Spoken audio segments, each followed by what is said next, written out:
Welcome to Kajal civil service academy. আশা করি সবাই ভালো আছো। আবারও চলে আসলাম আর একটা বাংলা ক্লাস। এর আগে আমরা ধ্বনি ও ধ্বনি পরিবর্তনের বিভিন্ন রীতি গুলো পড়ছিলাম। আগের ক্লাসটাতে শেষ হয়েছিল না, তাই আজকের ক্লাসে ধ্বনি ও ধ্বনি পরিবর্তনের বাকি অংশগুলো নিয়ে ক্লাস দিই। আগের দিন সম্ভবত আগের দিন স্বরধ্বনি এবং স্বরধ্বনির বিভিন্ন ধ্বনি পরিবর্তনের যে রীতিগুলো ছিল সেগুলো সম্বন্ধে ক্লাস হয়েছিল।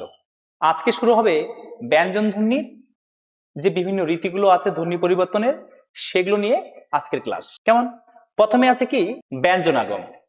স্বরধ্বনির ধ্বনি পরিবর্তনের গুলোর মধ্যে যেমন ছিল স্বরধ্বনির আগমন, স্বরধ্বনির লোপ, স্বরধ্বনির স্থানান্তর বা স্বরধ্বনির রূপান্তর। ঠিক একই রকম ভাবে ব্যঞ্জন ধ্বনির ক্ষেত্রেও একই রকম। যদি ব্যঞ্জন ধ্বনির কোন একটা শব্দ বা পদের মধ্যে ব্যঞ্জন ধ্বনির আগমন হয় কথা বলার সময়, সেটা ব্যঞ্জন ধ্বনির আগমন বা ব্যঞ্জনাগম।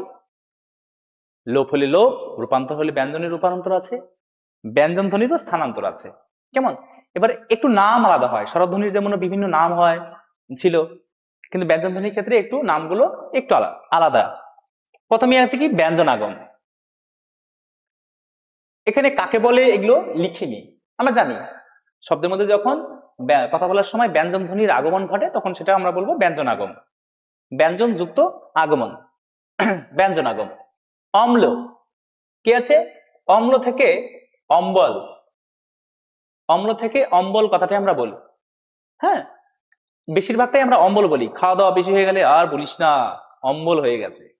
আসলে কথাটি এসেছে অম্ল থেকে। তাহলে অম্ল আর অম্বল।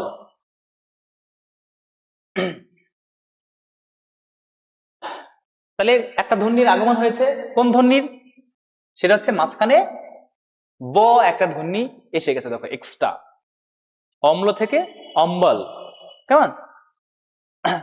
এবার ডমরু থেকে ডম্বরু। তাহলে এখানেও একটা ধ্বনি, ব্যঞ্জন ধ্বনির আগমন ঘটেছে। কোনটা? ব। কেমন? যেহেতু ব্যঞ্জন ধ্বনির আগমন হয়েছে, তাই এই ধ্বনি পরিবর্তনকে আমরা বলবো ব্যঞ্জনাগম। প্রশ্ন আসতে পারে যে এখান থেকে যে ডম্বর বা ডুম্বর, ডুম্বর থাকতে পারে অনেক সময়। এই ডম্বর না থেকে অনেক সময় আমরা এটা ডুম্বরও থাকতে পারে। ডু ময় বয় র, ডুম্বরও থাকতে পারে।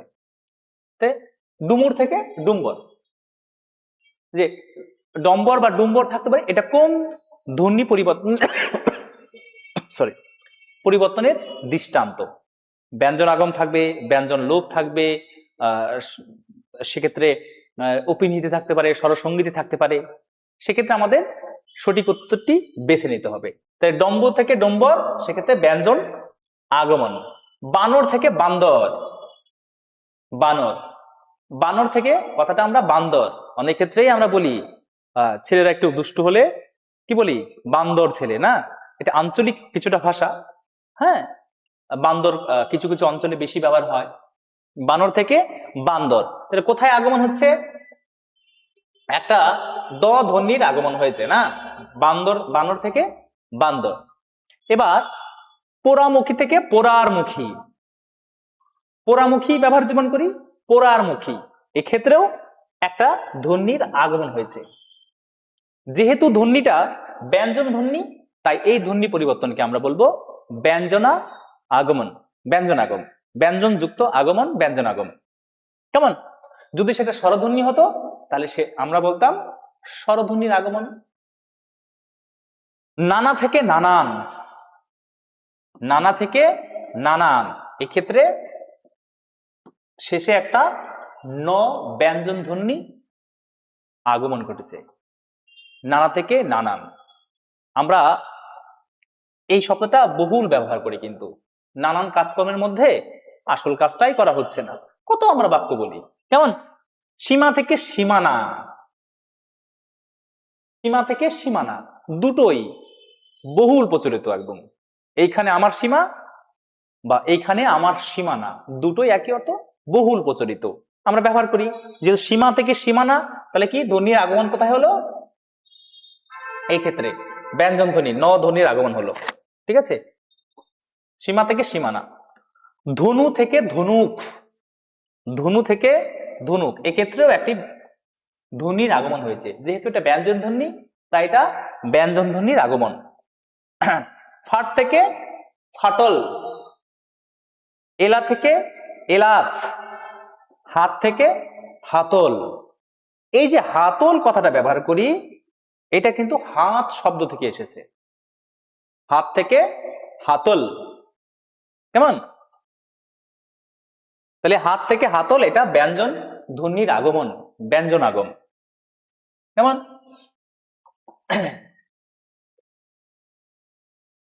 এরপরে হচ্ছে ব্যঞ্জন আগমনের পরে ব্যঞ্জন লোপ। ব্যঞ্জন লোপ কাকে বলবো? উচ্চারণ প্রবণতায় কোনো ব্যঞ্জন ধ্বনি লোপ পেলে তাকে আমরা ব্যঞ্জন ধ্বনি ব্যঞ্জন লোপ বলবো। কেমন? কথা বলার সময় অনেক ক্ষেত্রে যেমন ব্যঞ্জন ধ্বনির আগমন হতে পারে, উল্টো ভাবে ব্যঞ্জন ধ্বনির লোপও তো হতে পারে।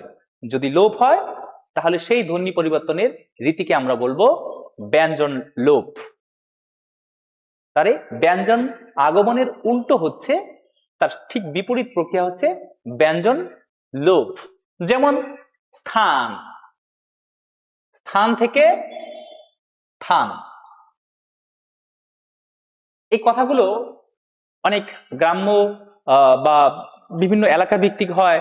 মায়ের থান, মায়ের থান, মায়ের স্থান অনেকে বলে যেমন মায়ের থান, অর্থাৎ মা বা কোনো একটা বিশেষ দেবদেবী যে অঞ্চলে যে স্থানে রাখা হয় সেটা হচ্ছে থান আমরা ব্যবহার করি। কেমন? তাহলে স্থান থেকে থান। স্থির থেকে থির, এটা আঞ্চলিক ভাষার ক্ষেত্রে ব্যবহার হয়। ফলাহার থেকে ফলার, এক্ষেত্রেও একটা ধ্বনির লোপ পেয়েছে। কোন ধ্বনি? হ ধ্বনি, হকার লোপ বা হ ধ্বনি লোপ হয়েছে। কার্পাস, কার্পাস থেকে কাপাস। কার্পাস তুলো আমরা যেমন অনেকেই সভ্য ভাষা বা বিশেষ করে যেটা রাঢ়ী ভাষা আমরা বলে থাকি, কিন্তু গ্রাম্য উচ্চারণে তারা ওই কার্পাস শব্দটা উচ্চারণ করে না, কাপাস তুলো। কার্পাস তুলো না বলে বলে কাপাস তুলো। তাহলে কার্পাস থেকে কাপাস, এটা কিন্তু ব্যঞ্জন ধ্বনির লোপ হয়েছে। কোনটা লোপ হয়েছে? এই যে র, এই রটা কিন্তু লোপ হয়েছে। কেমন? কার্পাস থেকে কাপাস ব্যঞ্জন ধ্বনির লোপ। এবার ফাল্গুন থেকে ফাগুন, এটা নিয়ে মানে গানও আছে না, ফাগুনেরও মোহনায়। আসলে ফাল্গুন মাসকে ফাগুন মাস বলা হয়। কেমন? যেমন গ্রাম্য উচ্চারণে অনেক সময় অগ্রহায়ণ মাসকে আগুন মাস বলে। হ্যাঁ, গ্রাম্য উচ্চারণ এরকম হয়, আমি শুনেছি দুই এক জায়গায় অগ্রহায়ণ মাসকে আগুন মাস বলা হয়। তাহলে ফাল্গুন থেকে ফাগুন। তাহলে ব্যঞ্জন ধ্বনির আগমন কাকে বলবো আমরা? উচ্চারণের সময় যদি শব্দের মধ্যে ব্যঞ্জন ধ্বনির আগমন ঘটে, তখন সেই ধ্বনি পরিবর্তনের রীতিটিকে আমরা বলবো ব্যঞ্জন ধ্বনির আগমন বা ব্যঞ্জন আগম। একই রকম ভাবে কথা বলার সময় বা উচ্চারণের সময় যদি কোনো শব্দ থেকে ব্যঞ্জন ধ্বনির লোপ হয়, এটা সাধারণত দ্রুত উচ্চারণ এর জন্যই হয়ে থাকে। ব্যঞ্জন ধ্বনির লোপ হলে সেই ধ্বনি পরিবর্তনের রীতিকে আমরা বলবো ব্যঞ্জন লোপ। কেমন? এবার ব্যঞ্জন ধ্বনি লোপের মধ্যে সব থেকে বেশি হয় হচ্ছে হকার লোপ এবং লকার লোপ। কেমন? রকার লোপ, সরি, হ লোপ এবং র লোপ। হকার লোপ হয় এবং র লোপ হয় সব থেকে বেশি। অর্থাৎ ব্যঞ্জন যে লোপ হচ্ছে তাদের মধ্যে সব থেকে বেশি লোপ হয় বা আমরা ব্যবহার করি আমাদের দৈনন্দিন জীবনে কথাবার্তায় হকার লোপ এবং রকার লোপ। কিরকম?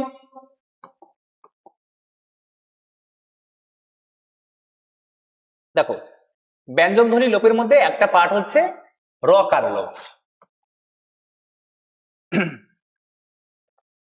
র অর্থাৎ কথা বলার সময় যদি কোন শব্দ থেকে র ধ্বনিটির লোপ হয়, তখন তাকে বলবো আমরা রকার লোপ। অন্যান্য ব্যঞ্জন ধ্বনিরও লোপ বা আগমন হতে পারে, তবে হ এবং র বিশেষভাবে ব্যবহার হয় বা বেশি ব্যবহার করি আমরা আমাদের দৈনন্দিন কথাবার্তায়। যেমন স্মার্ট থেকে স্মার্ট, স্মার্ট থেকে স্মার্ট। এক্ষেত্রে আমরা এইটা আমরা যদি লিখিও কিন্তু উচ্চারণ কিন্তু করি না, উচ্চারণ কিন্তু আমরা স্মার্ট এই উচ্চারণটাই করি, অর্থাৎ রেপ বা র উচ্চারণ করি না। কি জন্য না, আমাদের দ্রুত উচ্চারণ করতে হবে। অনেক সময় লিখা থাকে স্মার্ট, লিখা থাকে কেমন, কিন্তু আমরা দ্রুত উচ্চারণের সময় সেই রটা আমাদের উচ্চারণই হয় না। এই যে হচ্ছে না, এটা হচ্ছে যেহেতু র লোপ হচ্ছে তাই এটা রকার লোপ। ষাট থেকে ষাট, মা আমাকে ষাটটা দাও তো। ষাট দেখো একটু কঠিন মনে হচ্ছে, ষাট একটু তোমার থেকে একটু ধীর স্থির ভাবে উচ্চারণ করতে হবে, কিন্তু তাড়াতাড়ি উচ্চারণ করলে ষাট উচ্চারণ হয়ে যায়। ষাট র বা রেপটা আমাদের উচ্চারণের মধ্যে আসে না। একই রকম ভাবে ফেরু, ফেরু থেকে ফেউ। এবার কার্পাস থেকে কাপাস, এটা কিন্তু ব্যঞ্জন লোপের মধ্যে দিয়েছিলাম। র তো আসলে ব্যঞ্জন ধ্বনি, তাই ব্যঞ্জন ধ্বনির সব থেকে বেশি প্রচলিত হচ্ছে হকার লোপ এবং রকার লোপ। তাই র যেহেতু লোপ হচ্ছে তাই এটা রকার লোপও আমরা বলতে পারি, র ধ্বনির লোপ হয়েছে। করতে, করতে, করতে, বিশেষ আমাদের পশ্চিমবঙ্গে বিশেষ কিছু অঞ্চলের এরকম ভাষা আছে, হ্যাঁ, বিশেষ করে পূর্ববঙ্গ থেকে যারা ফরিদপুর ডিস্ট্রিক্টের লোক এদেশে এসে থেকেছে, হ্যাঁ, এবারই কি করতে গেছিলি, এই যে করতে থেকে করতে কথাটা ব্যবহার করা হয়। কেমন আমাদের পশ্চিমবঙ্গেও বিশেষ কিছু জেলা এবং বিশেষ কিছু অঞ্চলে এই করতে থেকে করতে এই কথাগুলো ব্যবহার করা হয়। কিছু বিদেশি শব্দের ক্ষেত্রে রকার লোপ তেমন হয় না, বিদেশি শব্দের করতে। এইবার সব থেকে বেশি আর একটা লোপ হয় কোনটা, র লোপ হলো। এবার হচ্ছে হকার লোপ। হকার লোপের মধ্যে কেমন পাই দেখো শব্দগুলো, ফলাহার, ফলাহার থেকে, এবার ফলাহার শব্দের সন্ধি আসতে পারে ফল যুক্ত আহার, ফলাহার, হ্যাঁ, ফলাহার থেকে ফলার। এক্ষেত্রে দেখো হ ধ্বনির লোপ পেয়েছে। হ্যাঁ, আমাদের একটা ডিস্ট্রিক্টও আছে, হ্যাঁ, সেখানেও আমরা হকার লোপ ব্যবহার করি, বিশেষ করে মালদা, মালদা, মালদা, ঠিক আছে। এটা এসেছে মাল দহ থেকে মালদা এসেছে, এক্ষেত্রেও কিন্তু হকার লোপ অর্থাৎ ব্যঞ্জন লোপের মধ্যে পড়ে। কেমন হকার লোপ, তাহলে মালদহ থেকে মালদা এটাও কিন্তু হকার লোপেরই দৃষ্টান্ত। পুরোহিত থেকে পুরুত, পুরুত, যদিও আমরা বেশিরভাগ লোকই পুরোহিত কথাটাই ব্যবহার করি, পুরোহিত কথাটাই, কিন্তু পুরুত কিছু কিছু অঞ্চলে ব্যবহার করা হয়। পুরুত মশাই এসেছে, হ্যাঁ, কি একটা আমাদের গান আছে না, পুরুত মশাই মন্ত্র পড়া শুরু করে দাও, কোন একটা সিনেমায় গান আছে, হয়তো প্রসেনজিতে ছোটবেলায় দেখেছিলাম হয়তো। কেমন, তাহলে পুরোহিত থেকে পুরুত এটা কিন্তু ব্যঞ্জন লোপ। কোন ব্যঞ্জন লোপ, এখানে দেখো হ লোপ পেয়েছে, এই পুরুত শব্দটির মধ্যে হ লোপ, হ নেই, তাই এটা হকার লোপ। গাহিতাম থেকে গাইতাম, শুধুমাত্র হ লোপ পেয়েছে, এই হর্ষইটা, হর্ষইকারটা এখানে হর্ষই হয়ে গেছে। গাহিতাম থেকে গাইতাম, এটাও গাইতাম, এই কথাটা আমরা এখন ব্যবহার করি না, এইটাই ব্যবহার করি আমরা, গাইতাম। প্রত্যেকেই, প্রত্যেক আমাদের উপভাষার লোকই এই গাইতাম কথাটাই ব্যবহার করি। গাহিতাম এটা অনেকটা সাধু ভাষার মধ্যে পড়ে গেল। সিপাহী থেকে সেপাই, সিপাহী থেকে সেপাই, হকার লোপ। কেমন, মহার্ঘ থেকে মাগঘি, এটাও হকার লোপ। কেমন, চাহে থেকে চায় আছে, এখানে হকার লোপ হয়েছে। এবার ধরুন এটা অন্তস্থ হয়ে গেছে। আল্লাহ থেকে আল্লাহ, আল্লাহ কথাটা আমরা খুব কমই হয়তো ব্যবহার করি, আমরা আল্লাহ কথাটাই বেশি ব্যবহার করি।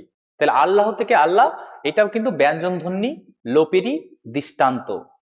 কেমন, আল্লাহ থেকে আল্লাহ। একই রকম শাহ থেকে শাহ, আমাদের স্বরাষ্ট্রমন্ত্রী অমিত শাহ, অমিত শাহ না বলে আমরা বলি অমিত শাহ। কি জন্য বলি? দ্রুত উচ্চারণের জন্য। আমাদের ধ্বনি পরিবর্তনের একটা প্রধান অন্যতম কারণ হচ্ছে দ্রুত উচ্চারণের জন্য। যখন আমরা ধ্বনিগুলোকে বা বিভিন্ন শব্দ উচ্চারণ করি তখন কিন্তু আমাদের ধ্বনি পরিবর্তন হয়। যেমন করতে, আমরা দ্রুত উচ্চারণ করতে করতে, কি করতে এসছিস, এইরকম। তাহলে শাহ থেকে সা, এটাও কিন্তু ব্যঞ্জন ধ্বনি লোপ। কোন ব্যঞ্জন ধ্বনি লোপ? হকার লোপ। শিয়ালদহ থেকে শিয়ালদা, শিয়ালদহ।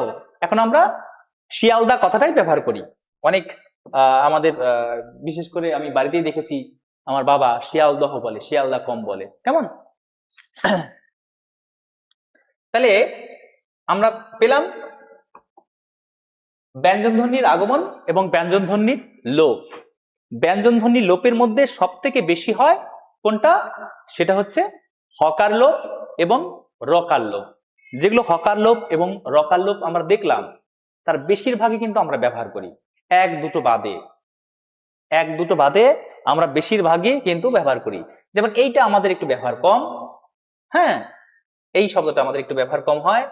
আর এই যে ফলার, এইটা আমাদের উত্তরবঙ্গে বা এই অঞ্চলগুলোতে ব্যবহার একটু কম হয়। এবার ব্যঞ্জন ধ্বনির তাহলে কি হলো? আগমন হলো, ব্যঞ্জন ধ্বনির লোপ হলো। ঠিক একই রকম স্বরধ্বনি তো আছে না, স্বরধ্বনির আগমন, স্বরধ্বনির লোপ, স্বরধ্বনির স্থানান্তর, স্বরধ্বনির রূপান্তর। ব্যঞ্জন ধ্বনির ক্ষেত্রেও সেই একই রকম ভাবে আছে। স্বরধ্বনির রূপান্তর যেটা ছিল সেটা হচ্ছে স্বরসঙ্গতি। হ্যাঁ, এইবার ধ্বনি বিপর্যয় বা ধ্বনি বিপর্যাস, বিপর্যয়ও থাকতে পারে, বিপর্যাসও থাকতে পারে। কেমন? শব্দের মধ্যবর্তী ব্যঞ্জন ধ্বনির স্থান বিনিময় হলে বা অদল বদল হলে তাকে আমরা ধ্বনি বিপর্যয় বা ধ্বনি বিপর্যাস বলবো। অর্থাৎ একটি শব্দ থেকে যখন আমরা মূল শব্দ উচ্চারণ করব, মূল শব্দ থেকে যখন আমরা যেটা উচ্চারণ করছি কোন একটা ধ্বনি যদি স্থান বিনিময় করে, পরিবর্তন করে আমরা উচ্চারণ করি, তখন সেই ধ্বনি পরিবর্তনের রীতিকে বলা হবে ধ্বনি বিপর্যাস বা ধ্বনি বিপর্যয়। বিপর্যয় কেন? বিপর্যয় মানে কি? উল্টা পাল্টা, বিপর্যয় হয়ে গেল, পৃথিবী অনেকবার বিপর্যয় হয়েছে, মানে উপরের জিনিস নিচে, নিচের জিনিস উপরে গেছে। মানে কি? একই জিনিস আছে, শুধুমাত্র স্থান বিনিময় হয়েছে।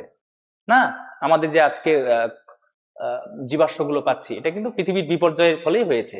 উপরের গুলো নিচে গেছে, ওগুলো আজকে জীবাশ্ম, কয়লা। ঠিক তেমনি শব্দ উচ্চারণের ক্ষেত্রেও কখনো কখনো একটি শব্দের ধ্বনি উচ্চারণ করার সময় সব আমরা উল্টাপাল্টা করে দেই, ধ্বনিগুলোকে উল্টাপাল্টা করে উচ্চারণ করি। তখন যদি উল্টাপাল্টা করে হয় তখন তাকে বলবো আমরা ধ্বনি বিপর্যয়। যেমন রিক্সা, রিক্সা, রিস্কা। দেখো রিক্সাতে ক আগে আছে, পরে স আসে, তাই তো? তারপরে আ আছে। কিন্তু রিস্কা আগে আছে স, তারপরে আছে ক, তারপরে আছে আ। তাহলে দেখো এখানে কি স্থান পরিবর্তন হচ্ছে? হচ্ছে। দেখো এইটা আগে ছিল, এটা পরে হয়ে গেছে, এটা পরে ছিল, এটা আগে হয়ে গেছে, অর্থাৎ স্থান পরিবর্তন হয়ে গেল। যদি এইরকম হয় উচ্চারণ ক্ষেত্রে তখন তাকে আমরা বলবো ধ্বনি বিপর্যয়, অর্থাৎ ওলট পালট হয়ে গেল, আগেরটা পরে, পরেরটা আগে হয়ে গেল।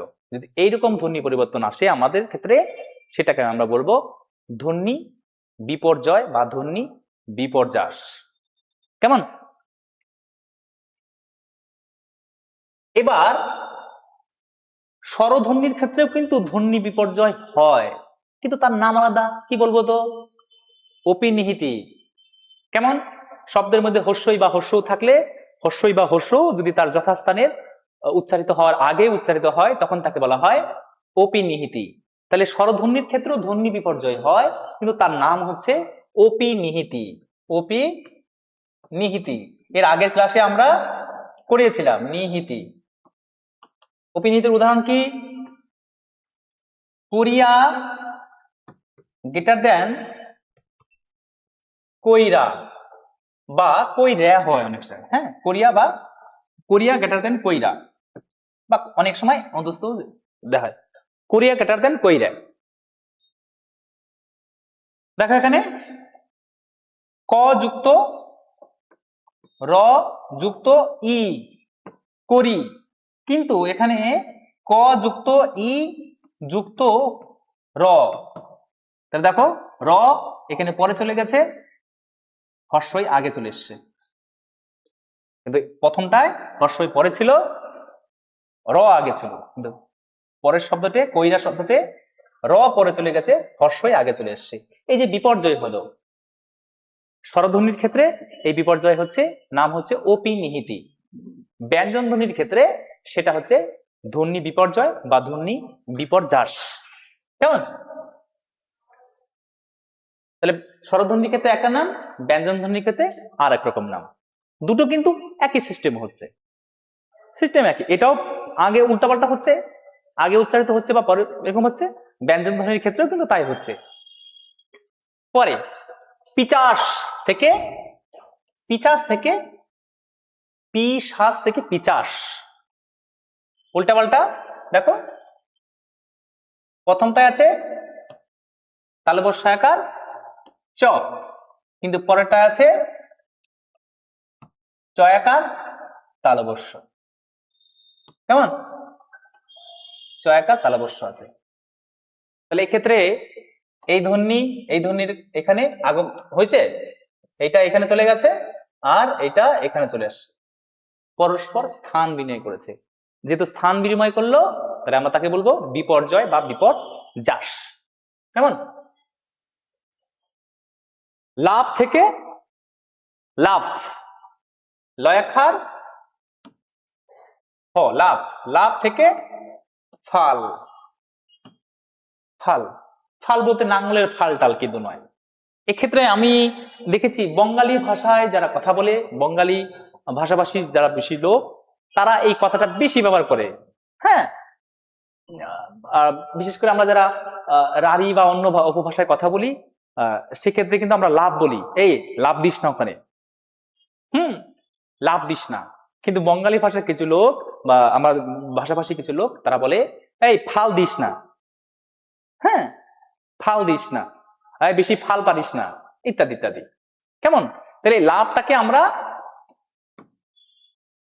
ফাল কথা ব্যবহার করি। তাহলে কি হলো দেখো, ল পরে চলে গেল, ফ আগে চলে আসলো, তাহলে পরস্পর কি হচ্ছে? বিপর্যয় হচ্ছে, ধ্বনি বিনিময় হচ্ছে, তাই এটা ধ্বনি বিপর্যয়। এই কথাগুলো কিন্তু আমরা ব্যবহার করি। এইটা ফাল কথাটার সঙ্গে আমরা সবাই পরিচিত না, বিশেষ ভাষাভাষী বা বিশেষ উপভাষার লোকগুলোই ব্যবহার করতে পারি। বিশেষ করে আমি যেটুকু জানি বঙ্গালী উপভাষার লোকেরাই বেশি ব্যবহার করে, যারা পূর্ববঙ্গে যারা বঙ্গালী ভাষায় কথা বলতো। বঙ্গালী ভাষায় আরো কিছু বৈশিষ্ট্য আছে, এখানে আমাদের যদিও নেই সিলেবাসে, অপিনিহিতি, সরি সরি সরি, যেটা হচ্ছে ওই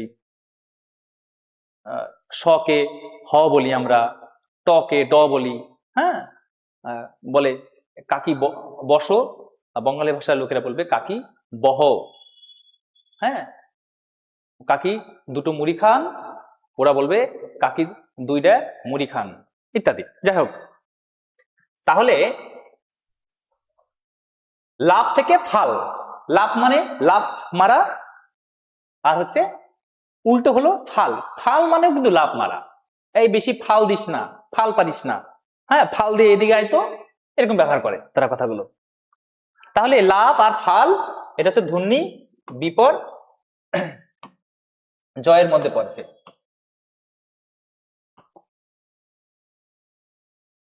আর কিছু ধ্বনি বিপর্যয় উদাহরণ আছে, মুটুক, মুটুক থেকে মুকুট, হ্যাঁ, মুটুক থেকে মুকুট।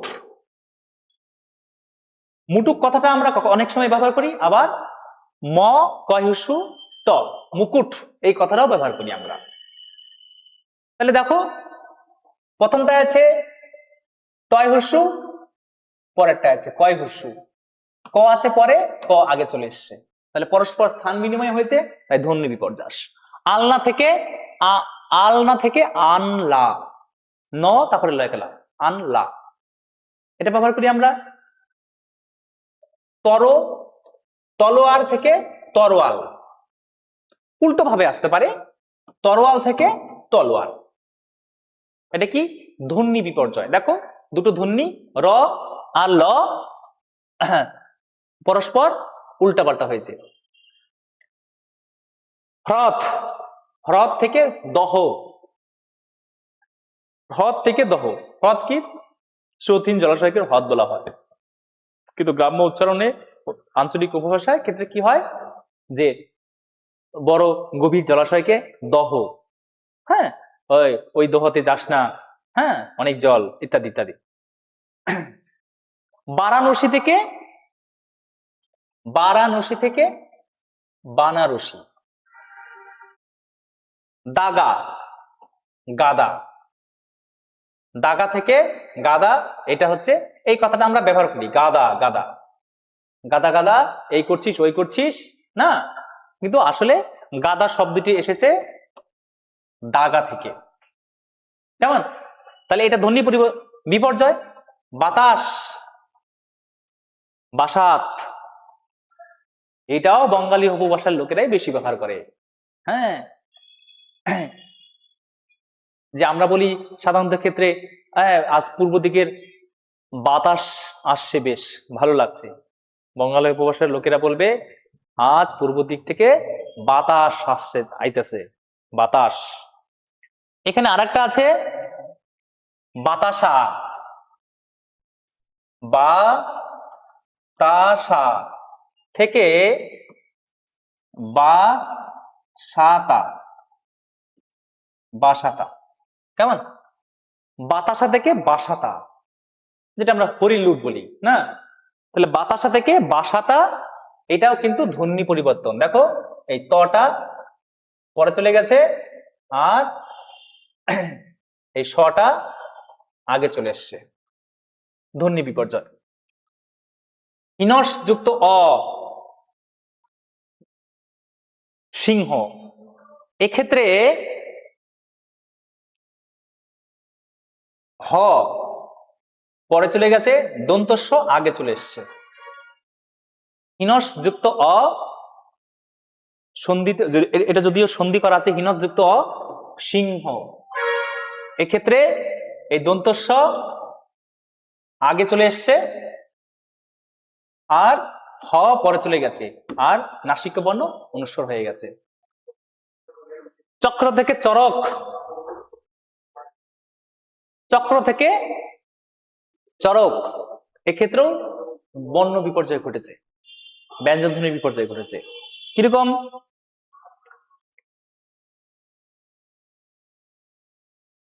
চক্র আমরা এইভাবে লিখতে পারি।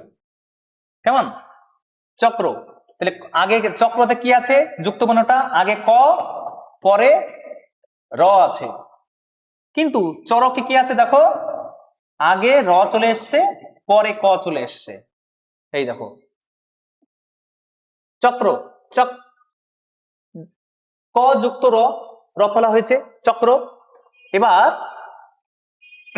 চরকে র আগে চলে আসছে, ক পরে চলে গেছে, তাই এটা ধ্বনি বিপর্যয় বা ধ্বনি বিপর্যাস।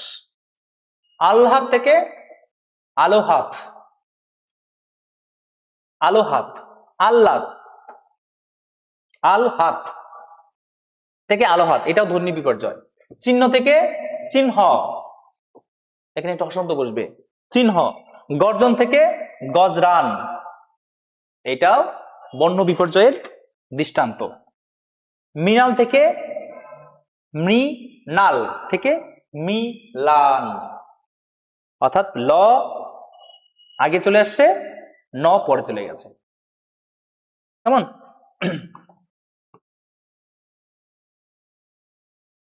এখানে আরো কিছু আছে, মিলাল থেকে মিলাল। কুফল, কুফল থেকে কুলুপ, কুফল থেকে কুলুপ কথাটিও কিন্তু ধ্বনি বিপর্যয়ের উদাহরণ। দেখো কু, ফ আর ল আর আগে ল চলে এসছে, পরে প চলে গেছে, এই ফটা পরিবর্তন হয়েছে একটু। প্লান্টুন থেকে পল্টন, প্লান্টুন থেকে পল্টন। এক্ষেত্রে ল আর হচ্ছে ট, এক্ষেত্রে উল্টাপাল্টা হয়েছে। আদিক্যতা থেকে আদিক্ষেতা, আদিক্যতা থেকে আদিক্ষেতা, হ্যাঁ, ধ আর দ উল্টাপাল্টা হয়েছে। বাক্স থেকে বাস্ক বা বাস্ক থেকে বাক্স, এই দুটোই আমরা ব্যবহার করি। প্রথমে কি আছে, বাস্ক গ্রেটার দেন বাক্স, এক্ষেত্রেও ধ্বনি বিপর্যয় হয়েছে। লোকসান থেকে, লোকসান থেকে, এখানে একটু ভুল আছে, লোসকান, এটাও বর্ণ বিপর্যয় উদাহরণ, লোসকান হবে। ডেক্স থেকে, এটা প্রথমেই গেছে ড শয় ক, ডেস্ক, পরেরটা থেকে এসছে ডেক্স, আগেরটা উচ্চারণ হচ্ছে শয় ক, পরেরটা কয় শ, তাহলে ধ্বনি উপর চেঞ্জ হয়েছে, তাই এটা ধ্বনি বিপর্যয়ের উদাহরণ।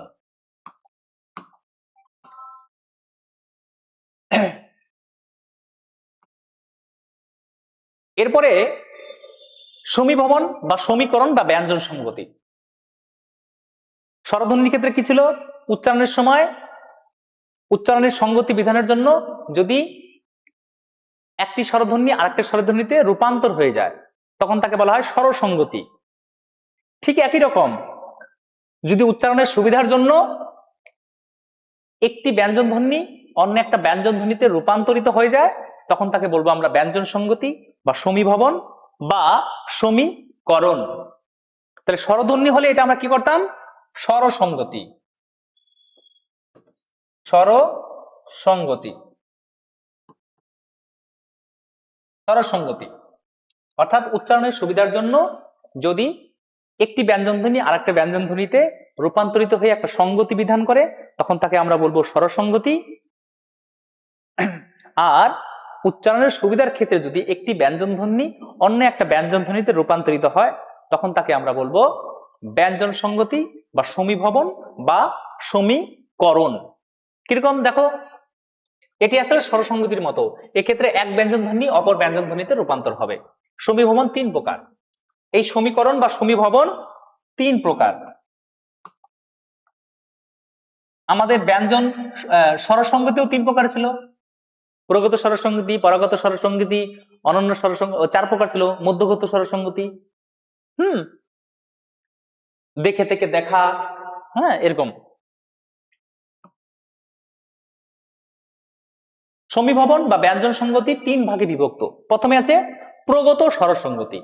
প্রগত যখন আগের ধ্বনির প্রভাবে পরের ধ্বনি পরিবর্তন হবে, পূর্ববর্তী ব্যঞ্জন ধ্বনির প্রভাবে পরবর্তী ব্যঞ্জন ধ্বনি যখন পরিবর্তন হয় তখন তাকে বলবো আমরা প্রগত স্বরসংগতি। কথা বলার সময় যদি আগের ব্যঞ্জন ধ্বনির প্রভাবে পরের ব্যঞ্জন ধ্বনি পরিবর্তন হয়ে একটি সংগতি বিধান করে তখন আমরা তাকে বলবো প্রগত স্বরসংগতি।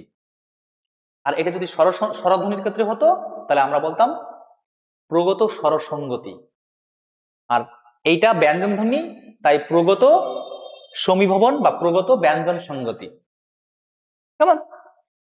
পদ্ম, পদ্ম থেকে পদ্ম কিরকম দেখো, প, তারপর কি আছে দ, তারপর কি আছে ম, দয় ম, কিন্তু পরেরটা কি আছে দেখো, প দ দ দ, অর্থাৎ আগের ধ্বনির প্রভাবে ম পরিবর্তন হয়ে আগের ধ্বনিতে পরিবর্তন হয়ে গেছে।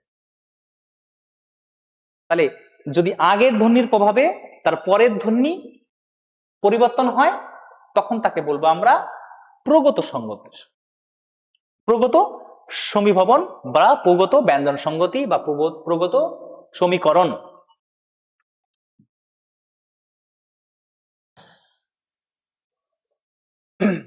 এবার চক্র থেকে চক্র, চক্র থেকে চক্র, আমরা শুধু যুক্ত ব্যঞ্জনটা ব্যবহার করলে বিশেষণ করলে পেয়ে যাব। চক্র, ক যুক্ত র, চক্র। কিন্তু চক্রতে কি পেলাম? ক যুক্ত ক। তাহলে দেখো আগের বর্ণ ক, পরের বর্ণ ছিল র, তাহলে আগের বর্ণ একই আছে, পরের বর্ণটা আগের বর্ণ হয়ে গেল। দেখো হলো, এটা হচ্ছে প্রগত। যেহেতু আগেরটার প্রভাবে পরেরটি হচ্ছে, তাই এটা প্রগত সমীভবন। পক্ষ থেকে পক্ষ, প কয় বয়, কিন্তু পরেরটা প কয় কয় হয়ে গেছে। আগের বর্ণ ক এর প্রভাবে পরের বর্ণ ব ক তে পরিণত হয়েছে। লগ্ন, লগ্ন, লগ্ন থেকে লগ্ন, এর বিশেষ কিছু অঞ্চলের মানুষ ব্যবহার করে, তাছাড়া করে না। চন্দন, দন্ত নয় দয়, পরেরটা হয়ে গেছে কি? দন্ত নয় নয়। দেখো তাহলে দন্তন্যর প্রভাবে দ দন্তন্য হয়ে গেছে, আগেরটির প্রভাবে পরেরটি পরিবর্তন হয়েছে, তাই এটা প্রগত সমীভবন। কেমন? ঠিক একই রকম পরাগত, পরাগত কি হবে? প্রগতর উল্টো, যখন পরেরটির প্রভাবে আগেরটি পরিবর্তন হবে। প্রগততে আগেরটির প্রভাবে পরেরটি পরিবর্তন হচ্ছিল, এবার পরাগততে ঠিক উল্টো, পরের ধ্বনির প্রভাবে যখন আগের ধ্বনি পরিবর্তন হবে। দেখো গল্প, গল্প, গ যোগ ল যোগ প, এই তিনটা আছে। কিন্তু পরেরটাই দেখো গ যোগ প যোগ প, পরের ধ্বনি প ছিল, আগের ধ্বনি ল ছিল, এই আগের ধ্বনি ল প হয়ে গেল,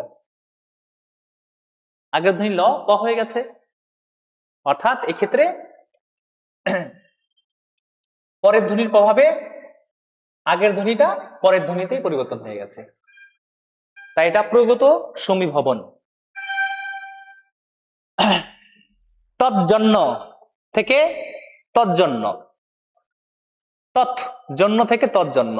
দেখো পরে পরে ছিল জ, আগে ছিল ত, কিন্তু পরেরটা হয়ে গেছে দুটোই জয় জয় হয়ে গেছে, তাই পরেরটির প্রভাবে আগেরটি পরিবর্তন হয়েছে।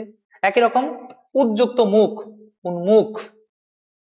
দেখো নয়ময় হর্ষু, ম ময় আছে, এই তটা ন হয়ে গেছে, পরেরটির প্রভাবে আগেরটি পরিবর্তন হয়েছে, তাই এটা পরাগত। শরৎচন্দ্র থেকে শরৎচন্দ্র, চ প্রভাবে ত চয় চ হয়ে গেছে, তটাকে আর পরের চ আগের তকে চতে পরিণত করে দিয়েছি। পোদ্দার থেকে পোদ্দার, দেখো এই দ এই তকে দ বানিয়ে দিয়েছে, তাই পরেরটি আগেরটিকে পরিবর্তন করেছে, তাই পরাগত। কর্তা, কর্তা, কর্তাতে কি আছে? ক র তারপরে তা ছিল। দেখো আমরা যদি বিশেষণ করি, কর্তা ক যুক্ত র, তারপরে ছিল ত, সরি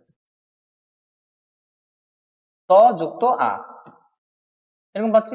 কিন্তু কর্তা, ক এখানে আকার হতো, হ্যাঁ কর্তা, ক তয় তয়, তাহলে কি হচ্ছে দেখো এখানে র আর নেই, এই রটা তয় তয় হয়ে গেছে, দুটো ত হয়ে গেছে একসাথে। কেমন? তর্ক থেকে তক্ক, তর্ক ত র ক ছিল, কিন্তু পরে হয়ে গেল ত ক যোগ ক। কেমন? একই রকম গর্ত থেকে গর্ত, কর্ম থেকে কর্ম, জন্ম থেকে জন্ম, একই রকম প্রত্যেকটাই। তাহলে আমরা দুটো জিনিস কি পেলাম?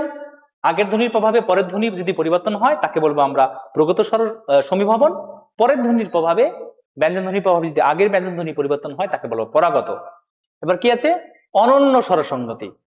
অনন্য, এখানে অনন্য বানানটা একটু মিস্টেক আছে, মিস্টেক বলতে ওই জফলাটা উঠেনি, অনন্য বানানটা হবে নয় জফলা, হ্যাঁ এখানে জফলা না হয়ে অন্তর্য উঠে গেছে। অনন্য সমীভবন, যখন পাশাপাশি অবস্থিত ব্যঞ্জন ধ্বনি উভয়ের প্রভাবে উভয়ই পরিবর্তন হবে। এক্ষেত্রে আগেরটি পরেরটি, পরেরটি আগেরটি না, আগেরটি পরেরটিকে পরিবর্তন করবে, পরেরটিও আগের থেকে পরিবর্তন করবে, এবং দুটি অন্য কোন ধ্বনিতে পরিবর্তন হবে, আগেরটি পরেরটি কোনোটাই থাকবে না, নতুন কিছু হবে, তখন তাকে বলবো আমরা অনন্য স্বরসঙ্গীতি, অর্থাৎ উভয় উভয়কে পরিবর্তন করবে। কিন্তু প্রগততে পেয়েছি আমরা আগেরটি পরেরটিকে পরিবর্তন করছে, পরাগততে পেয়েছি আমরা পরেরটি আগেরটিকে পরিবর্তন করছে, কিন্তু অনন্যতে উভয় আগেরটি পরেরটিকে পরিবর্তন করবে, পরেরটি আগেরটিকে পরিবর্তন করবে, অর্থাৎ দুটোই পরিবর্তন হবে। কেমন? সত্য, সত্য, দেখো স, যদি এখানে অ আছে আমি অত করছি না, ত যোগ জফলা, সত্য, ঠিক আছে। কিন্তু পরেরটা কি আছে দেখো, স চ চ হয়ে গেছে, স্বচ্ছ হয়ে গেছে। কেমন? বিদ্যা, বিদ্যা থেকে বিদ্যা, দেখো এখানে দ আছে, দ আর অন্তুজ আছে, উভয় উভয়কে পরিবর্তন করলো, এ কে পরিবর্তন করলো, এ কে পরিবর্তন করলো, হয়ে গেল দুটোই পরিবর্তন হয়ে অন্য কিছু হয়ে গেল, বিদ্যা, জয় জয় হয়ে গেল। যখন আগের ধ্বনি পরের ধ্বনিকে পরিবর্তন করবে, পরের ধ্বনি আগের ধ্বনিকে পরিবর্তন করবে, অর্থাৎ উভয় উভয়কেই পরিবর্তন করবে, তখন আমরা তাকে বলবো অনন্য সমীভবন বা অনন্য সমীকরণ বা অনন্য ব্যঞ্জন সংগতি। একই রকম ভাবে আছে তৎযুক্ত হিত, তৎযুক্ত হিত কি হবে? তৎযুক্ত হিত তদ্ধৃত, তৎযুক্ত হিত তদ্ধৃত, ত তয় ধয় তয় স, তদ্ধৃত প্রত্যয় আমরা পড়েছি। তৎযুক্ত হিত তদ্ধিত, দেখো এটা এটা অন্য কিভাবে, ত আছে এখানে হ আছে, উভয় উভয়কে পরিবর্তন করে দ আর ধ হয়ে গেছে, তাহলে কি আছে দেখো, ত আর হচ্ছে হ, এখানে ত আছে এখানে হ আছে, উভয় উভয়কে পরিবর্তন করে কি হয়ে গেল, দ আর ধ হয়ে গেল। অনন্য সমীভবন, উভয় উভয়কে পরিবর্তন করবে এবং উভয় পরিবর্তন হয়ে যাবে, নতুন কিছু হবে। একই রকম মহোৎসব থেকে মোৎসব, হ আর হ আছে এখন ত আছে, দেখো এখানে দুটোই পরিবর্তন হয়ে হয়ে গেছে কি, চয় ছ হয়ে গেছে। পথ যুক্ত হতি, পদ্ধতি, ত আর হ হয়ে গেছে কি, দ আর ধ, এই যে এটার মতোই, তদ্ধিতের মতোই। তাহলে সমীভবন আমরা পেলাম, সমীভবনকে আমরা তিনটে ভাগে ভাগ করলাম। এক, প্রগত স্বরসঙ্গীতি, আগের ধ্বনির প্রভাবে পরের ধ্বনির পরিবর্তন হবে। দুই, পরাগত স্বরসঙ্গীতি, পরের ধ্বনির প্রভাবে আগের ধ্বনি পরিবর্তন হবে। অনন্য স্বরসঙ্গতি, যেটা হচ্ছে আগের ধ্বনি পরের ধ্বনিকে পরিবর্তন করবে, পরের ধ্বনি আগের ধ্বনিকে প্রভাবিত করে, উভয় উভয়কে প্রভাবিত করে নতুন একটা ধ্বনি আগমন করবে, সেটা আগের ধ্বনি চেঞ্জ হবে, পরের ধ্বনি চেঞ্জ হবে। এবার বিষমী ভবন, বিষমী ভবন হচ্ছে সমীভবনের উল্টো। সমীভবন কি ছিল? উচ্চারণের সুবিধার জন্য পাশাপাশি দুটি বিষমধ্বনি যদি সমধ্বনিতে পরিবর্তন হয় তখন তাকে বলা হয় সমীভবন। উচ্চারণের সুবিধার জন্য যদি আলাদা আলাদা দুটি ধ্বনি একই ধ্বনিতে পরিবর্তন হয় তাকে বলা হয় সমীভবন বা সমীকরণ। আর যদি বিষমীভবন ঠিক তার উল্টো, যদি শব্দের উচ্চারণের সময় সমধ্বনি বিষমধ্বনিতে পরিবর্তন হয় তখন তাকে বলবো আমরা বিষমীভবন। অর্থাৎ শব্দ মধ্যে দুটি সমব্যঞ্জন ধ্বনির একটি লোপ পেলে তাকে বলা হয় বিষমীভবন। যেমন লাল থেকে নাল, দেখো এখানে ল যুক্ত ল ছিল প্লাস দুটো ল ছিল, কিন্তু পরটা হয়ে গেল কি হয়েছে, ন আর ল হয়ে গেল, তাহলে একই রকম হওয়াকে আমরা সমীভবন বলবো, এইটা নালটা আলাদা হয়ে গেল, এটা বিষমীভবন। শরীর, স র, দেখো এখানেও র আছে এখানেও র আছে, দুটো র আছে, কিন্তু এটা হয়ে গেল র আর শরীর, তাহলে দেখো এখানে সমধ্বনি আলাদা ধ্বনিতে পরিবর্তন হলো। অর্থাৎ যখন দুটি সমধ্বনি আলাদা ধ্বনিতে পরিবর্তন হবে তখন তাকে বলা হবে বিষমীভবন। তাহলে বিষমীভবন হচ্ছে সমীভবনের ঠিক উল্টো প্রক্রিয়া। আরেকটা ব্যঞ্জন ধ্বনির বর্ণদ্বিত্ব বা ব্যঞ্জন দ্বিত্বতা, শব্দের মধ্যে কোনো ব্যঞ্জন ধ্বনি দুইবার উচ্চারণ হলে তাকে বলা হয় বর্ণদ্বিত্ব। এটা আমরা ইউজ করি। বর্ণদ্বিত্ব কখন ব্যবহার করি? যখন কোনো কিছুকে বিশেষ করে জোর দিয়ে বলার সময় আমরা বর্ণদ্বিত্বটা ব্যবহার করি। হ্যাঁ, সত্য কথা বল, জোর দিয়ে বলার, সত্য করে বল। হ্যাঁ, তাহলে সত্য থেকে সত্য, এটাও কিন্তু বর্ণদ্বিত্বর মধ্যেও পড়ে। যেমন ওইটার মধ্যে পড়ে ঠিক একই রকম এইটার মধ্যেও পড়ে। হ্যাঁ, দেখো পাকা থেকে পাক্কা বর্ণদ্বিত্ব হয়েছে। সকাল থেকে সকাল বর্ণদ্বিত্ব হয়েছে। সমুদ্র থেকে সমুদ্র বর্ণদ্বিত্ব হয়েছে।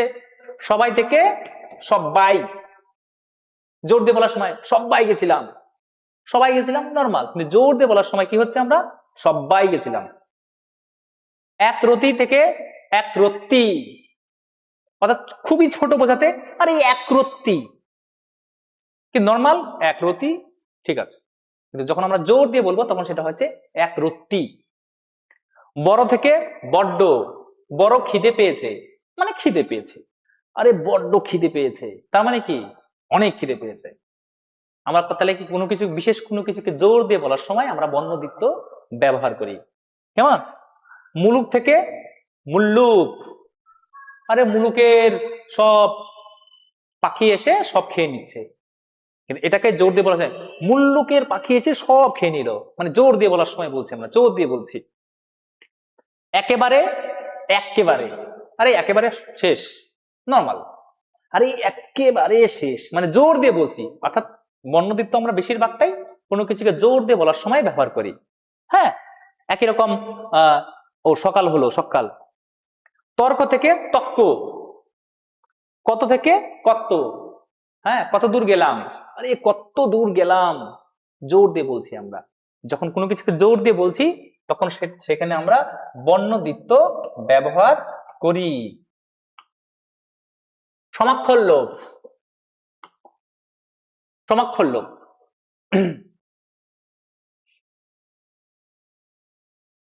অনেক সময় কথা বলার সময় আমরা সম অক্ষর বা দল থাকে, দুটো দুটো দলই আমরা ইউজ করি। সম অক্ষর বা দল থাকে, হ্যাঁ সমাক্ষর। কিন্তু যখন এই সম অক্ষরের মধ্যে একটি লোপ পায় তখন তাকে বলবো আমরা সমাক্ষর লোপ।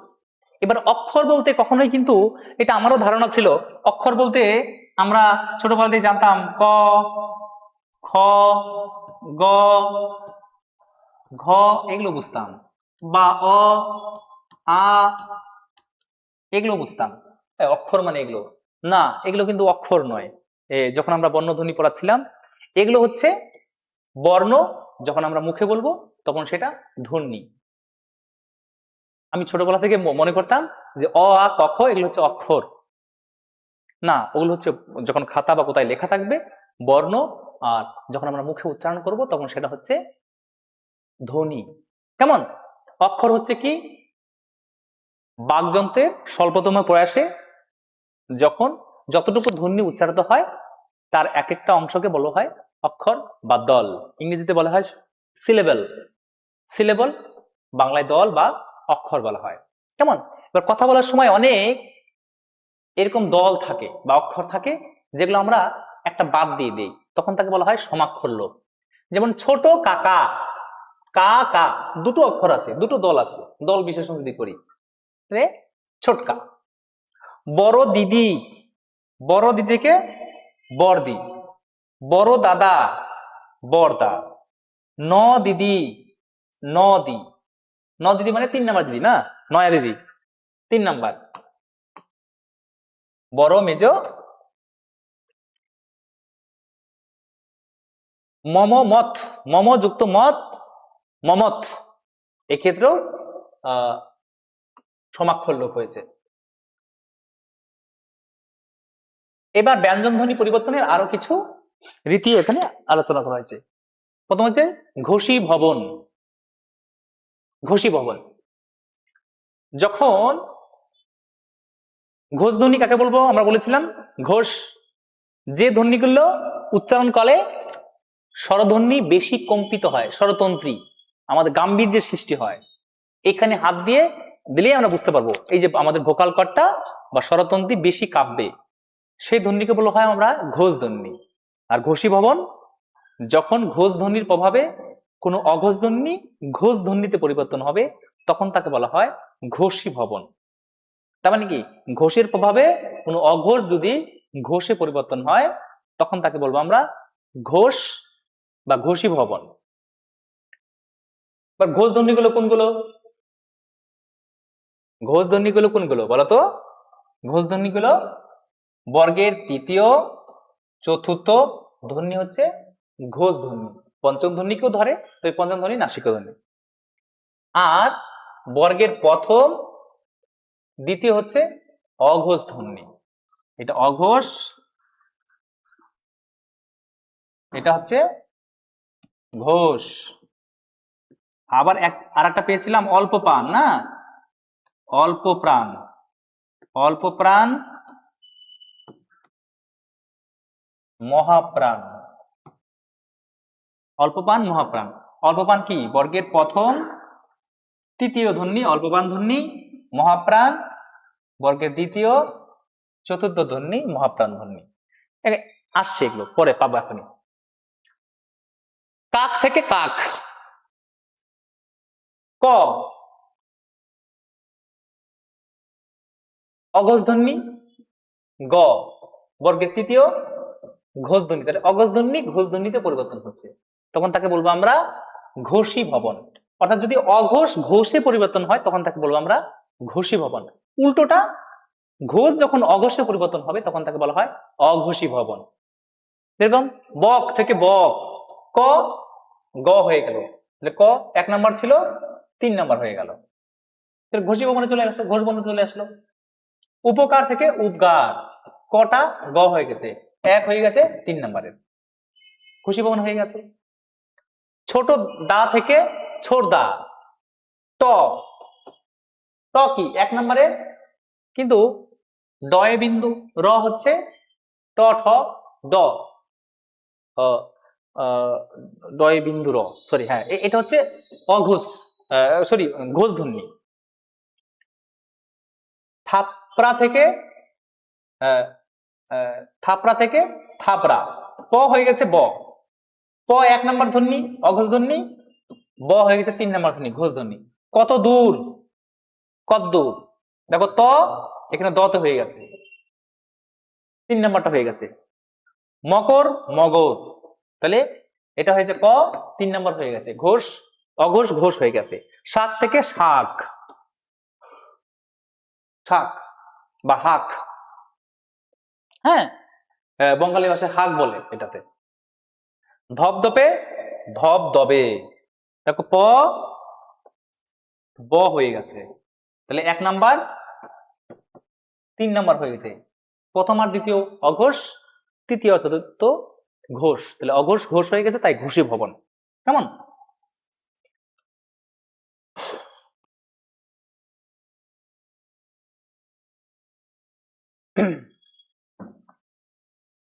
এটা হচ্ছে, এখানে একটি মিস্টেক আছে, চাকদহ থেকে চাকদা, চাকদহ থেকে চাকদা, এক্ষেত্রে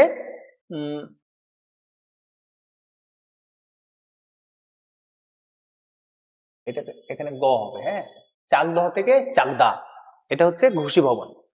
এবার অঘোষী ভবন, যখন কোনো ঘোষ ধ্বনি অঘোষ ধ্বনিতে পরিবর্তন হবে তখন তাকে আমরা বলবো অঘোষী ভবন। একটু আগে কি বললাম, ঘোষ মানে কি, অঘোষ মানে কি, বর্গের প্রথম দ্বিতীয় হচ্ছে অঘোষ,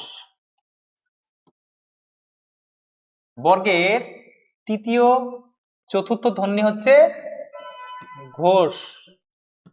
যদি এই ঘোষ অঘোষে আসে পরিবর্তন হয় তখন তাকে বলবো আমরা অঘোষী ভবন।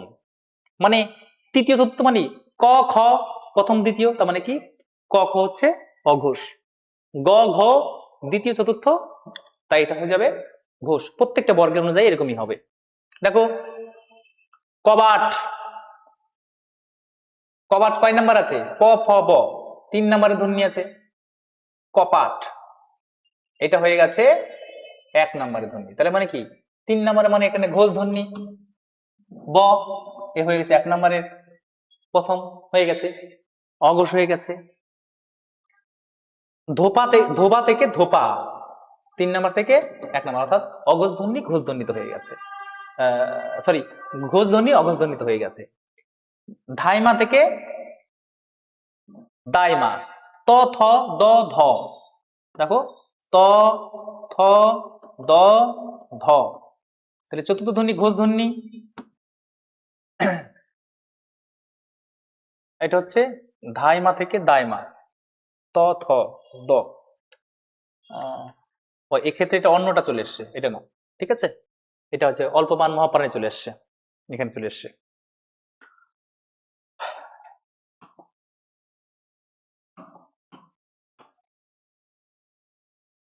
এবার হচ্ছে অল্প প্রাণী ভবন বা ক্ষীণায়ন। অল্পপান ধ্বনি কাকে বলে? কি বলেছিলাম? অল্পপান ধ্বনি কাকে বলে? যে ধ্বনি উচ্চারণ করতে গেলে কম সময় লাগে বা কম সময়ের প্রয়োজন হয় তাকে বলা হয় অল্পপানি ভবন বা অল্পপান ধ্বনি। সরি, যে ধ্বনি উচ্চারণ করতে গেলে কম সময় লাগে তাকে বলা হয় অল্পপান ধ্বনি। যেমন বর্গের প্রথম তৃতীয় ধ্বনি হচ্ছে অল্পপান, অল্প অল্পপ্রাণ। আর বর্গের দ্বিতীয় চতুর্থ ধ্বনি হচ্ছে মহাপ্রাণ, মহাপ্রাণ ধ্বনি। অল্পপানি ভবন কাকে বলবো? যখন মহাপ্রাণ ধ্বনি অর্থাৎ দ্বিতীয় বা চতুর্থ ধ্বনি প্রথম বা তৃতীয় ধ্বনিতে পরিবর্তন হয়ে আসবে, তখন তাকে বলবো আমরা অল্পপানি ভবন। কিরকম দেখো, শৃঙ্খল থেকে শিকল, শৃঙ্খল, এখানে খ আছে, ইংয় খ, কিন্তু পরেরটাই হয়ে গেল ক, তাই তো? খ কোন ধ্বনি? 2 নম্বরে আছে খ, মহাপ্রাণ ধ্বনি, দ্বিতীয় চতুর্থ। কিন্তু শিকল হয়ে গেল, শিকল কয় নম্বর আছে? প্রথমে আছে। কেমন? শিকল কয় নম্বর আছে? প্রথমে আছে। তাই শিকল যেহেতু মহাপ্রাণ অল্প পানি পরিণত হলো, তাই এটা বলা হয় অল্প পানি ভবন বা ক্ষীণায়ন। বাক, বাক কি? ঘ চতুর্থ ধ্বনি, মহাপ্রাণ ধ্বনি হয়ে গেছে গ, 3 নাম্বারটা হয়ে গেছে, অর্থাৎ অল্প পানে হয়ে গেছে গ, ক খ গ। তাহলে সেক্ষেত্রে অল্প পান ভবন হয়ে গেল। দুধ, ত থ দ ধ, তাহলে ধ ত থ, সরি সরি সরি, ত থ দ ধ, চতুর্থ ধ্বনি। চতুর্থ ধ্বনি কি? মহাপ্রাণ, কিন্তু হয়ে গেছে দুধ, দ হয়ে গেছে 3 নাম্বার, অল্প পান। ঠিক উল্টো মহাপ্রাণী ভবন, যখন অল্পপান ধ্বনি মহাপ্রাণ ধ্বনিতে পরিবর্তন হবে তখন তাকে বলবো আমরা মহাপ্রাণী ভবন বা পিনায়ন। মহাপ্রাণী ভবনের নাম হচ্ছে পিনায়ন। বর্গের অল্পপান কোনগুলো? বর্গের প্রথম তৃতীয় ধ্বনি হচ্ছে অল্পপান ধ্বনি, বর্গের দ্বিতীয় চতুর্থ ধ্বনি হচ্ছে মহাপ্রাণ ধ্বনি। তা কি হবে? আমি একটা লাইন দিয়ে করাচ্ছি। প্রথম কে আছে ক, তৃতীয় আছে গ, দ্বিতীয় আছে খ, চতুর্থ আছে ঘ, প্রত্যেকটা লাইন অনুযায়ী হবে। যদি অল্পপান ধ্বনি মহাপ্রাণ ধ্বনিতে পরিবর্তন হয় তখন তাকে বলবো আমরা মহাপ্রাণী ভবন। যেমন স্তম্ভ, স্তম্ভ প্রথমটা কি আছে? ত, ত কি? অল্পপান, অল্পপানে আছে, আর এগুলো হচ্ছে মহাপ্রাণে আছে। ত 1 নম্বরে আছে, প্রথম বর্গের প্রথম ধ্বনি ত, তাই অল্পপান, ত হয়ে গেছে থ, তাহলে এটা হচ্ছে 1 নাম্বার। 2 বর্গের দ্বিতীয় ধ্বনি, তাই এটা হচ্ছে মহাপ্রাণ ধ্বনি, অর্থাৎ বর্গের প্রথম ধ্বনি দ্বিতীয় ধ্বনিতে পরিবর্তন হলো, অর্থাৎ অল্পপান ধ্বনি মহাপান ধ্বনিতে পরিবর্তন হলো, তাই এটা হচ্ছে মহাপ্রাণীর ভবন। স্তম্ভ থেকে থাম, পুস্তক থেকে পুঁথি, সেম টু সেম, ত থ হয়ে গেছে। বর্গের প্রথম ধ্বনি দ্বিতীয় ধ্বনিতে পরিবর্তন হয়ে গেছে, অর্থাৎ অল্পপান ধ্বনি মহাপান ধ্বনিতে পরিবর্তন হয়ে গেছে। শুধু এক্ষেত্রে নয়, যে কোনো ক্ষেত্রেই যদি বর্গের প্রথম ধ্বনি দ্বিতীয় ধ্বনিতে পরিবর্তন হয় তখন সেটা কিন্তু মহাপ্রাণী ভবন হবে। উল্টো মহাপান ধ্বনি যখন অল্পপান ধ্বনিতে পরিবর্তন হবে, বর্গের দ্বিতীয় চতুর্থ, তখন আমরা তাকে বলবো অল্পপানি ভবন। আর অল্পপান মহাপান হলে তাকে বলবো আমরা মহাপ্রাণী ভবন।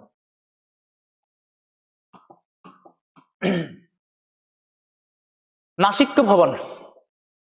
নাসিক্য ধ্বনি বা বর্গের পঞ্চম বর্ণ, বর্গের পঞ্চম বর্ণকে আমরা বলবো নাসিক্য বর্ণ বা নাসিক্য ধ্বনি। উঙ ইঙ মূর্ধন্য ম, এগুলো হচ্ছে নাসিক্য বর্ণ। তাহলে কি হবে? নাসিক্য ধ্বনি বা বর্গের নাসিক্য ধ্বনি বা বর্গের পঞ্চম বর্ণগুলো উচ্চারণের সময় লুপ্ত হয়ে যদি নিকটবর্তী স্বরধ্বনিকে সানুনাসিক করে তাকে বলা হয় নাসিক্য ভবন। বুঝতে পারলেন না কিভাবে? দেখো,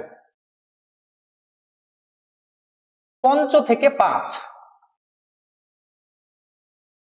পঞ্চ থেকে পাঁচ,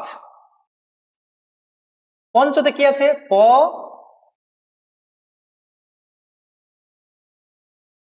ইয় চ, তাই তো? এটা কি নাসিক্য বর্ণ? বর্গের পঞ্চম বর্ণ হচ্ছে বা ধ্বনি হচ্ছে নাসিক্য ধ্বনি বা নাসিক্য বর্ণ। যদি কি বলছে, বর্গের পঞ্চম বর্ণ বা নাসিক্য বর্ণগুলো উচ্চারণের সময় যদি লুপ্ত হয়, এই যে পঞ্চ যদি উচ্চারণ করতে যদি লুপ্ত হয়, পরবর্তী স্বরকে স্বরধ্বনিকে সানুনাসিক করে, তখন আমরা তাকে বলবো কি? নাসিক্য ভবন। এর প্রশ্ন হলো সানুনাসিক কি? আমি কি করে বুঝবো সানুনাসিকটা কি?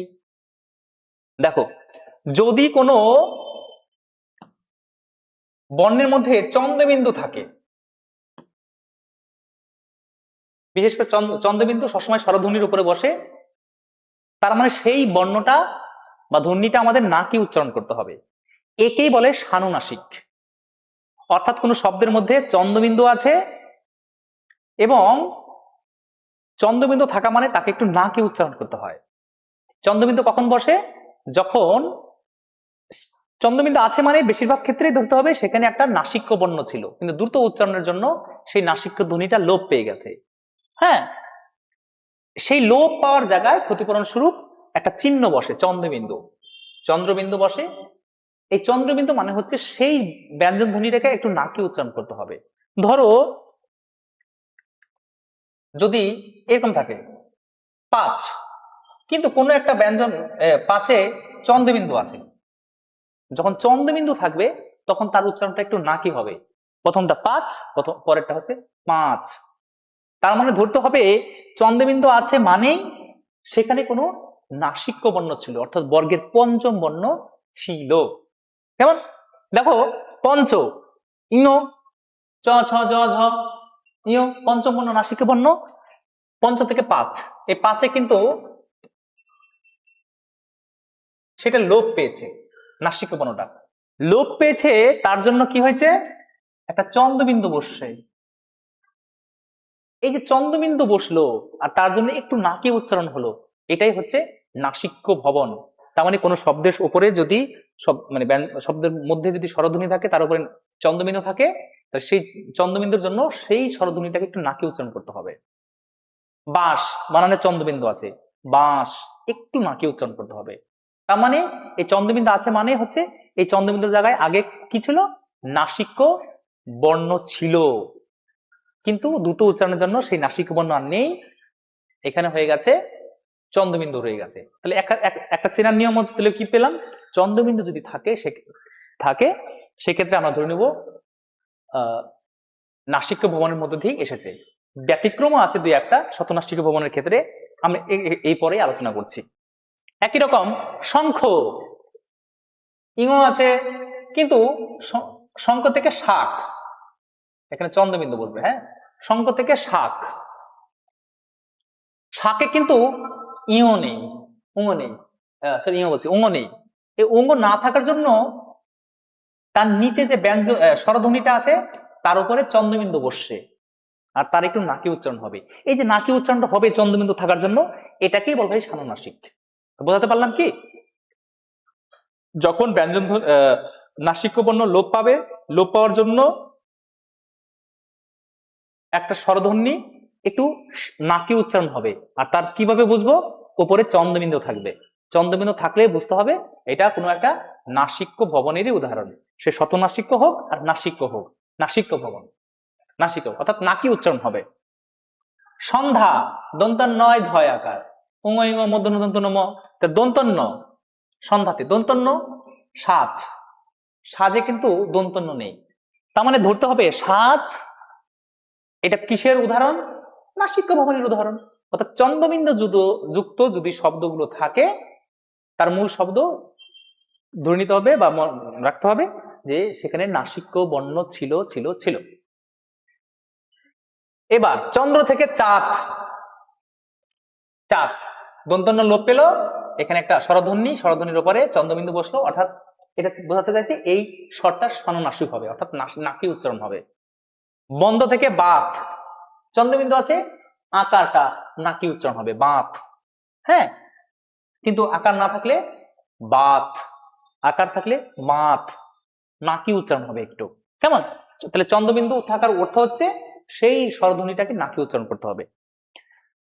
কান্দন থেকে কাদন, দেখো এই যে দন্তন্য, দন্তন্য আছে, দন্তন্য লোপ পেল, লোপ পেয়ে এই স্বরধ্বনি আয়ের উপরে কি হলো? এই যে আকার, আকারের উপরে চন্দ্রবিন্দু বসলো, চন্দ্রবিন্দু বসা মানে নাসিক্য উচ্চারণ হবে, নাক দিয়ে বেরোবে, এই নাক দিয়ে উচ্চারণ করাটাই হচ্ছে কি? নাসিক্য ভবন। ইঁদুর থেকে ইঁদুর, এই দেখো দন্তন্য লোপ পেলো, দন্তন্য লোপ পেয়ে গিয়ে কি হলো? চন্দ্রবিন্দু বসছে পরেরটায়, ইঁদুর। বন্ধু থেকে বধূ, চন্দ্রবিন্দু বসবে, চন্দ্রবিন্দু প্রত্যেকটাই বসবে, চন্দ্রবিন্দু না ছাড়া নাসিক্য ভবন হবে না, সে শতনাসিক্য হোক আর নাসিক্য হোক, হবে না। এরপরে নাসিক্য ভবনের আর একটা পাঠ হচ্ছে শতনাসিক্য ভবন। শতনাসিক্য ভবন, শতনাসিক্য ভবন হচ্ছে, আমরা একটু আগে কি বললাম যে চন্দ্রবিন্দু আছে বসেছে মানে তার আগের যে উচ্চারণ হতো রূপটা ছিল সেখানে ন উচ্চারিত হতো, সেই নটা লোপ, ন বা নাসিক্য বর্ণ, সরি নাসিক্য বর্ণ উচ্চারিত হতো, নাসিক্য বর্ণ লোপ পেয়ে চন্দ্রবিন্দু বসেছে।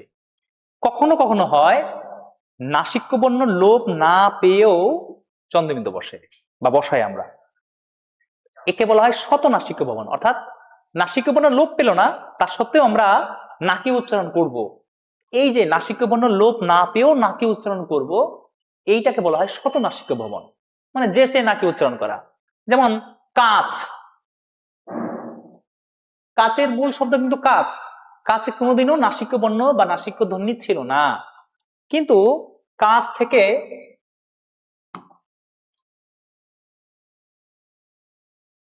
থেকে আমরা কাঁচ চন্দ্রবিন্দু কেউ কেউ উচ্চারণ করি, কিন্তু মূল শব্দে তো নাসিক্য বর্ণ বা বর্গের পঞ্চমবর্ণ ছিলই না, যেটা লোপ পেয়ে চন্দ্রবিন্দু হবে। যদি এইরকম হয় তখন তাকে বলবো আমরা শতনাসিক্য ভবন, কিন্তু তার আগের মূল শব্দে নাসিক্য বর্ণ ছিল, বন্ধু থেকে বাত, বন্ধ থেকে বাত, চন্দ্র থেকে চাঁদ, না চন্দ্র দন্তন্য ছিল, চাঁদ হলো, দন্তন্য লোপ পেয়ে চন্দ্রবিন্দু হলো, হ্যাঁ, কিন্তু কাছে কখনোই নাসিক্য বর্ণ বা নাসিক্য ছিল না, হ্যাঁ, তার সত্ত্বেও কাজ আমরা কখনো কখনো চন্দ্রবিন্দু ব্যবহার করি, তার মানে এটা শতনাসিক্য ভবন, যেচে হচ্ছে।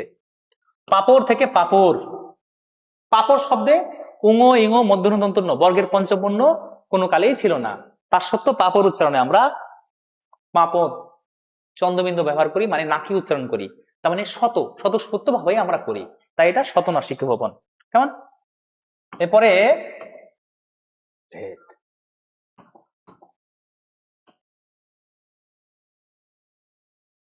তালব্যী ভবন। তালব্যী ভবন হচ্ছে, তালব্য ধ্বনি কাকে বলবো বলেছিলাম, এর আগের ক্লাসে আমরা পড়েছিলাম যে ধ্বনিগুলো উচ্চারণ করতে গেলে শ্বাসবায়ু তালু স্পর্শ করে বা জীবের গোড়াভাগ তালু স্পর্শ করে তাকে তালব্য ধ্বনি বলবো। চ এর লাইনে চ থেকে ইয় আর তালব্যস্য হচ্ছে তালব্য ধ্বনি বা তালব্য বর্ণ। যদি এই যে চ থেকে ইয় এই পাঁচটা আর তালব্যস্য এই ধ্বনির প্রভাবে কোনো দন্ত ধ্বনি বা অন্য কোনো ধ্বনি তালব্য ধ্বনিতে পরিণত হয় তাকে বলা হয় তালব্যী ভবন। সন্ধ্যা, সন্ধ্যা, সাজ, ঠিক আছে। সন্ধ্যা থেকে দন্তন্য, দন্তন্য ছিল, দন্তন্য কি দন্তধ্বনি, এটাই পরিবর্তনের রূপের মধ্যে দিয়ে সাজ এসেছে, অর্থাৎ দন্তন্য লোপ পেয়েছে। এবং ঝ, চ ছ জ ঝ তালব্য ধ্বনিতে পরিবর্তন হয়ে গেছে, তাই এটা হচ্ছে তালব্য ভবন। সকারি ভবন, উষ্ণ ভবনের ফলে ঘিষ্ট ধ্বনি যদি দন্তস্ব তালবস্য বা বর্গীয় জতে পরিণত হয় তাকে বলা হয় সকারি ভবন। যেমন আগা পাঁচতলা, আগা পাঁচতলা, এটা হচ্ছে সকারি ভবন। রকারি ভবন, দন্তস্ব বা তালবস্য অনেক সময় পরিবর্তিত হয়ে সঘোষ বর্গীয় জ বা রতে পরিবর্তন হয়, তাকে রকারি ভবন বলে। যেমন পঞ্চদশ, পণ্যদহ, পনর, পনেরো, ঠিক আছে। এগুলো যেহেতু একটা দুটো করে আছে মুখস্থ করে নিবা।